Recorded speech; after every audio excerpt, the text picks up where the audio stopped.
Hello guys, welcome back to my YouTube channel teaching education hub. So I hope आप सब अच्छे होंगे। आज का हमारा टॉपिक है strategies of evaluation to facilitate inclusion को फैसिलिटेट कराने के लिए हमारी इवैल्यूएशन के लिए क्या क्या स्ट्रेटजीज होनी चाहिए। तो बिना देरी करते हम आज की वीडियो को स्टार्ट करते हैं। In inclusive classroom, you need to follow the CC procedure, but it is important to remember that evaluating the achievement of an individual, of a child with special needs is not an easy task. अगर हमें classroom में evaluation कराना तो हमें CC procedure को implement करना होगा या फिर फॉलोअप करना होगा। लेकिन हमें ये बात तो चाहिए कि अगर हम चिल्ड्रन विद स्पेशल नीड के साथ डील कर रहे हैं, उनकी अचीवमेंट को इवैल्यूएट कर रहे हैं, तो एक सिंपल टास्क नहीं होगा। तो उनके साथ अब कैसे डील करते टाइम या फिर उनकी अचीवमेंट को मेजर करते टाइम, इवैल्यूएट करते टाइम हमें क्या कई सारी चीज़ें दिमाग में रखनी होगी। जैसे अगर हम CC को अप्लाई कर रहे हैं तो उसके अंदर हमें डिसाइड करना होगा कि फ्लेक्सिबिलिटी ग्रेडिंग में देनी क्या है, ज़रूरी है या नहीं है। कि अगर बच्चे की नीड के अकॉर्डिंग, अगर उसे इंटेलेक्चुअल डिसेबिलिटी है तो उसने कितना गेन किया, इम्प्रूव किया, उसके अकॉर्डिंग उसे ग्रेडिंग देनी चाहिए, ना कि बच्चे को इतना आना ही चाहिए उसके according. Decide on the purpose of grading, कि हम ग्रेडिंग का पर्पस क्या है, उस चीज़ को डिसाइड करें कि बच्चे ने सीखा, इम्प्रूव करा, ये उसका पर्पस है या फिर रेक्टिफिकेशन इसका पर्पस है। तो हमें ये पर्पस क्या होना चाहिए, क्लैरिफाई होना चाहिए कि हम बच्चे की इम्प्रूवमेंट के लिए, बच्चे की नॉलेज गेन के लिए हैं। Determine the grading adaptation to be used, कि हमें ये ग्रेडिंग एडेप्टेशन भी क्या होना चाहिए, डिटरमाइन करना है कि बच्चों को ग्रेडिंग किस बेस पे देनी चाहिए इस चीज़ के लिए। जैसे अब इसमें हम कैसे डिटरमाइन कर सकते हैं कि बच्चे का जो IEP था, हमारा इंडिविजुअलाइजेशन एजुकेशनल प्लान जो था उसके ऑब्जेक्टिव्स में कितना प्रोग्रेस आया बच्चे के अंदर या इम्प्रूवमेंट कितना आया उसके टाइम के साथ, उसके अकॉर्डिंग हमें ग्रेडिंग सिस्टम को अडॉप्ट करना चाहिए। Effective progress monitoring, regular reporting of progress and a good feedback mechanism are keys to success for student in the inclusive classroom. अब स्टूडेंट जो होते हैं हमारे इंक्लूसिव क्लासरूम के अंदर, उनकी सक्सेस की कीज़ क्या होती हैं, उनकी प्रोग्रेस मॉनिटरिंग हम अच्छी करें, रेगुलर रिपोर्ट करें उनके प्रोग्रेस की, फीडबैक अच्छा दे। ये तीनों चीज़ मिला के क्या होती है, एक स्टूडेंट को सक्सेसफुली इंक्लूसिव क्लासरूम में उसका प्रोग्रेस कराती है। प्रोग्रेस को हम 4 जनरल कैटेगरीज के अंदर मॉनिटर कर सकते हैं। जैसे कि फर्स्ट हमारी है करिकुलम बेस्ड मेजरमेंट।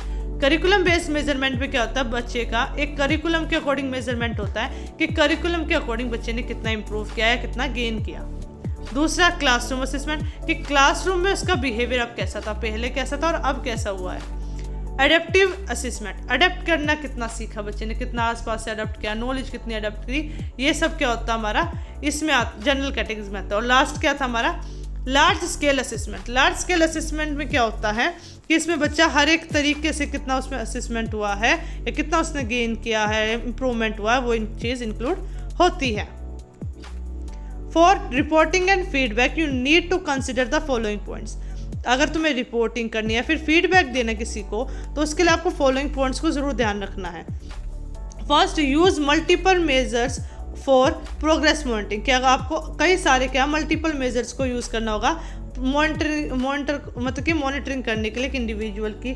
जैसे कि आपको उसका क्लास बिहेवियर, करिकुलम में कितना इंप्रूवमेंट है, उसको आपको हर एक एक्सेप्ट को देखना होगा, तभी आप देख सकते हो कि उसमें प्रोग्रेस कितनी हुई है। Second, the entire school needs to build skill and knowledge on how progress monitoring is used in inclusive classroom for improvement and follow the same.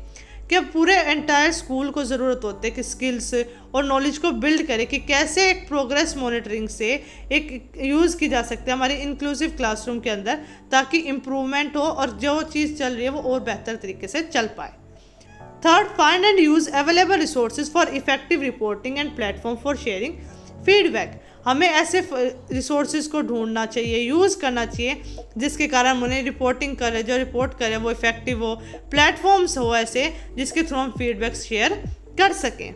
Fourth, apply universal design for learning principles to the design of progress monitoring techniques to ensure that individual learner differences are consider from the start. अब हमें क्या करना चाहिए, universal designs को apply करें ताकि उसमें जो बच्चे की प्रोग्रेस है मॉनिटर कर रहे टेक्निक को, वो और अच्छी हो सके और एक इंडिविजुअल लर्नर में जितने डिफरेंसेस है वो स्टार्टिंग से लेकर अब तक कितने डिफरेंसेस आए उसको हम पता लगा सकें।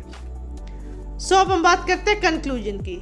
Inclusive evaluation strategies are essential to fairly assess the progress of all learners including those with disability.